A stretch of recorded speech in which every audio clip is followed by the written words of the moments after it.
স্ক্রিনে দেখতে পাচ্ছেন ওষুধটির নাম হচ্ছে জিপসিআই। এটি একটি ক্যাপসুল জাতীয় ওষুধ।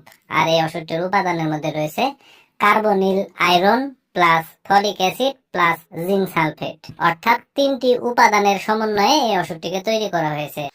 এখন আসুন যে জিপসিআই এই ক্যাপসুলটির কার্যকারিতা কি, অর্থাৎ কোন কোন রোগের ক্ষেত্রে এই ওষুধটিকে ব্যবহার করা হয় সেটি আমি আপনাদের বলে দিই। আর এই ওষুধটি উৎপন্ন করেছে বাংলাদেশের সুনামধন্য ওষুধ কোম্পানি স্কয়ার ফার্মাসিউটিক্যালস লিমিটেড।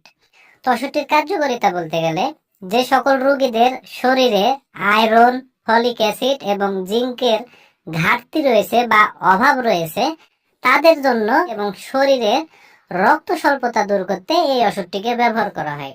পাশাপাশি যারা গর্ভবতী এবং স্তন্যদানকারী মায়েরা আছে সে সকল মায়েদের ক্ষেত্রে শরীরে রক্ত বাড়াতে এবং আয়রন, ফলিক অ্যাসিড এবং জিঙ্কের ঘাটতি পূরণ করতে এই ওষুধটিকে ব্যবহার করা হয়। তো সাধারণত ওষুধটির কার্যকারিতা বলতে গেলে এগুলোই।